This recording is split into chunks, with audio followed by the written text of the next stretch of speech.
as the sixth form of strategic alliance is R&D consortia. So you're going to see the next, the seventh, is industry clusters. So industry clusters are geographic concentrations of interconnected companies, specialized suppliers, service providers, and associated institutions in a particular field present in a nation or region. So they have a big interconnected parties that located in one area next to each other, closer to each other. Usually it is an important agenda for governments, companies, and also the institution. So what they meant here, we have many industries that are located closely, and it is designed to be like that. It's not by accident. Okay, we have many examples. If you take some examples in Malacca, if you're familiar with Duyung, we have a IKS Duyung. If you go there, in IKS Duyung, it's about 99%, or we can say 100%, the businesses are related to the automotive. Okay? Because the state government designed it to be like that. Okay, so they pull all the parties that related to the, of course, related to the automotive, okay, services, repair, and whatever. Okay, maybe the who was selling the components, you know, that. So it's all the area, the surrounded area, are only related to that. Another example is even in Malaysia, there is many examples of the automotive hub, right? Like in Cheng, if you went to the industrial area at Cheng, okay, at one side, you're going to see maybe hundreds of the workshops related to the automotive as well.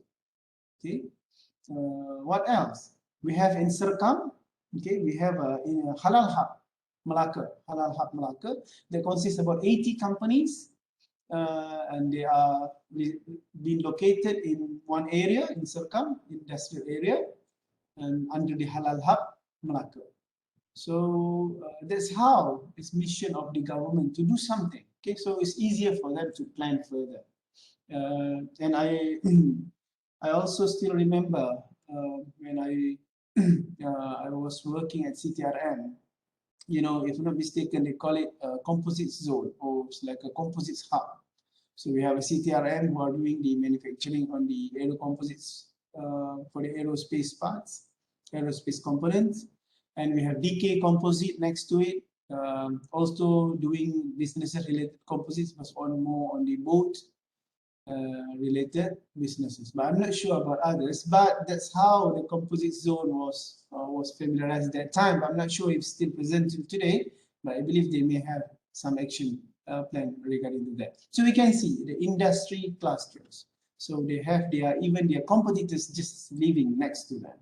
Okay, a new direction of economic policies. Yeah, it's easy for government. Okay, they have pulled all these related parties there, the similar businesses there, so it's easier for them to identify new direction. No need to ask people to move there, move here, to do this. So if they want to do some, want to introduce some policies, I mean any policies, anything, so it's much easier for them, and especially to reach people, because all the environment got this similar culture.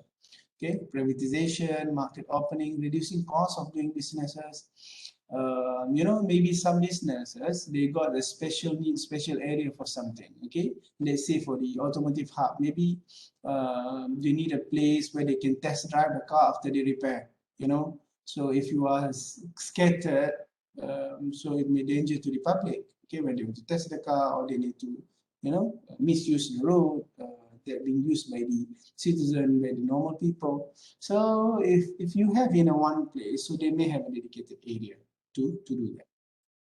Increase the productivity base in the area, driving direction and pace of innovation. You need to innovate. Okay, you need to find a new, I mean, to up your services and business, because your competitor is doing the same thing just next door. Okay, and stimulating formation of new businesses within the cluster. And we have the eighth, the last one, okay, that we're going to cover is innovation networks. So this is called as phenomenon of the virtual organization. So actually, it's not, we don't have a factory as a physical factory there, but they exist as a virtual organization. Okay, it's a new level for firms, a range of supplier and market relationships. What's the example? Nike.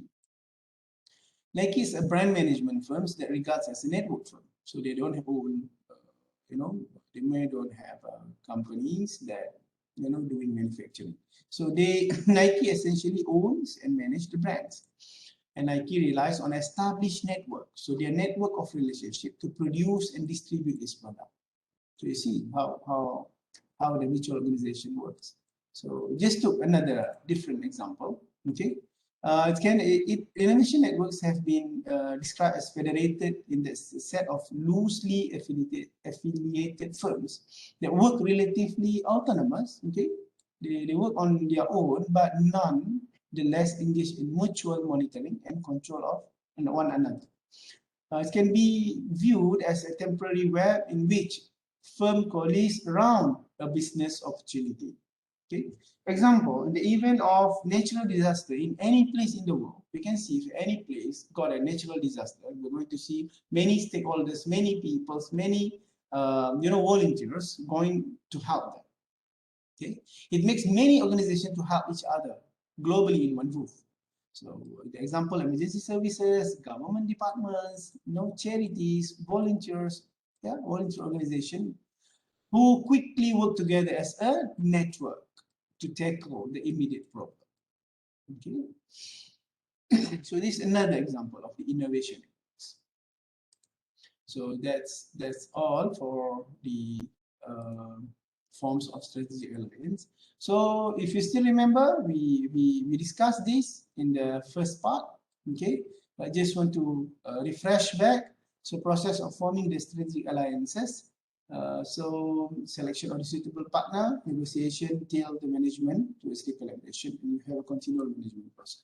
So it always begins with the selection of the right partner. Okay, as we discussed before. So this is very, very important, and it's not easy. We want to find people who can work with us, want to work with us, and they trust us, and they can offer us things that we are looking for, and we can also offer them things that they are looking for. So usually it's followed by negotiation based on each partner's need, and finally management towards collaboration, in which involve large activities such as goal setting and conflict resolution. So, of course, it requires constant work to keep the relationship sound. So, the success of a business alliances depends on the existence, mutual need and ability to work together despite differences in organization culture. So, we are going to touch a bit on the risks and limitation of strategic alliances. Yes, we are talking about the positive sides, the advantages, what it can offer, but of course, commonly, everything got their own risk and limitation, which we need to be aware so we can tackle the risk and also be ready, okay, to be in control when anything goes wrong. So strategic alliance also can lead to competition rather than cooperation. Okay, so you think you want to cooperate and it's end up with a competition and it's a failure, right? Loss of competitive knowledge, because you have your know-how factor, you know how things, you have your expertise that you want to share, and then suddenly you lost it, because you share it and then the people misuse and things can go wrong. Conflict resulting from incompatible cultures and objectives. It's not easy to work together with the parties that we are not working together yet. We don't know how they work and things, and reduce the management control. Okay, sometimes you lost control because there's two different parties, previously independent. Okay, and they can decide whatever they want. We also can decide whatever we want, but if we fail to manage properly, so we're going to lose control as well. And these are 7 reasons for alliance failure.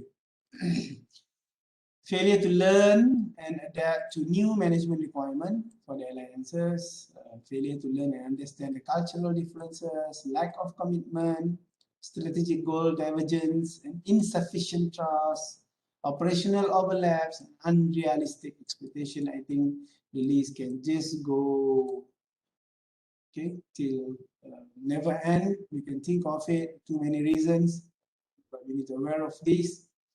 So we want to make sure that our alliances will make we make a good result. So I think that's all for this strategic alliances chapter or subchapter. So this is credits to the reference and so notes that we've been used in order to prepare the slides. Thank you very much for listening and watching the video. Hopefully you will get some good insights on the sub chapters. Thank you very much.